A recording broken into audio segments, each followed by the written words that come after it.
কোনো প্রবাসী চায় না তার আত্মীয় স্বজন এই প্রবাসে আসুক, মানে মিডল ইস্টে আসুক। তো কিসের জন্য চায় না? তো আজকে একদম সত্য কথা বলতেছি। তো আমাদের বাংলাদেশ থেকে এই মিডল ইস্টে আসে কি ভিসা নিয়া? লেবারি, ক্লিনারি বেশিরভাগ, ঠিক আছে? তো এই ক্লিনারি লেবারি বিষয়ে এসে কত টাকা ইনকাম করতে পারে? 1,80,000 অথবা 50,000 টাকা। তো কতটা কষ্ট করে যে এই মিডল ইস্ট থেকে টাকা পয়সা ইনকাম করতে হয়, সেটা একমাত্র কিন্তু প্রবাসী বলতে পারবো। এখন সে কিসের জন্য চায় না যে মাসে 50,000 টাকা ইনকাম করে তার কোনো ভাই, তার কোনো মামাতো ভাই, খালাতো ভাই এই প্রবাসে না আসুক? কারণ বাংলাদেশের মানুষ কাজকে বেশিরভাগই ছোট করে দেখে। দেখেন, বন্ধু বান্ধবের সামনে যদি কাজ করা যেত, মানে ছোট ছোট, বাংলাদেশে তো ছোটখাটো কাজ করতে হয়। কারণ বাংলাদেশে দেখেন যে বেশিরভাগ মানে গ্রাম অঞ্চলে যে বাড়িগুলো আছে, তারা কি করে, ক্ষেত খামারে কাজ করে। তারপরে সিএনজি, অটো রিক্সা এগুলা চালায়া মাসে ভালোভাবে 25 থেকে 30 হাজার টাকা ইনকাম করা যায়। কিন্তু ওই যে বন্ধু বান্ধব মনে করে যে বন্ধু বান্ধবের সামনে কিভাবে গাড়ি চালাবো, কিভাবে সংসারে এইসব কাজ করব, মানে একটা, মানে ওরা ছোট করে দেখবো আর কি। এই কারণে কিন্তু প্রবাসে আসে সাধারণ ক্লিনার লেবারি বিষয়ে আইসা এখানে মানে এত নিম্নমানের কাজ করে, তারপরেও কিন্তু তাদের কোনো মানে লজ্জা শরম লাগে না। বাস্তব কথা ভাই, ঠিক আছে? তো এইখানে হচ্ছে, আমি ধরেন টাঙ্গাইল জেলার মানুষ, আরেকজন ঢাকা বিভাগের আছে, আরেকজন নরসিংদীর আছে, আরেকজন ধরেন যে নোয়াখালীর আছে।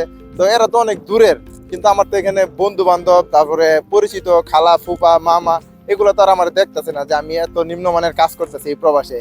তো তারপরে মনে করলেন যে মানে নিজের গায়ে লাগে না, ঠিক আছে?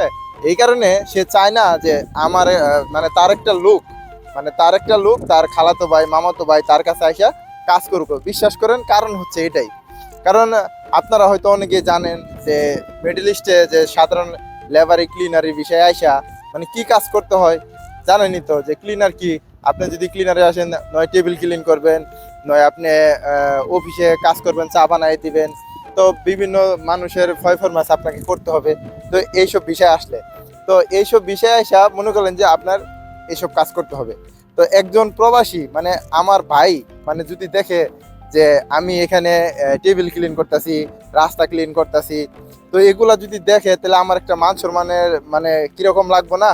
তো যার কারণে কোনো প্রবাসী চায় না যে তার কোনো আত্মীয় স্বজন মানে এই প্রবাসে আসুক, তার অবস্থানটা দেখুক।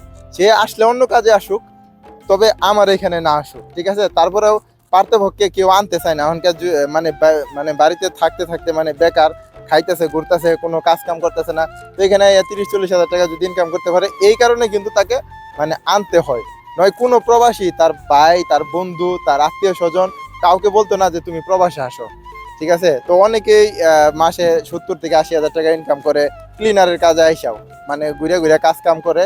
তো আত্মীয় স্বজনরা যদি জানতে পারে যে ও মাসে 40 থেকে 50, 60, 70, 80 হাজার টাকা ইনকাম করতেছে এরকম, তখন হই না মনে করে যে দেশে থেকে কি হবো, তাহলে তুইও যা তোর বন্ধুর ভূগোলে বা তোর ভাইয়ের ভূগোলে। কিন্তু ওই প্রবাসীটা আনতে চায় না, ঠিক আছে? তো এই হচ্ছে কারণ। তো ভিডিওটা কিরকম লাগলো জানি না, অনেকের কাছে ভালো লাগতে পারে, অনেকের কাছে খারাপও লাগতে পারে, ঠিক আছে? তো অবশ্যই আপনারা মন্তব্য করবেন। আসসালামু আলাইকুম রহমতুল্লাহ।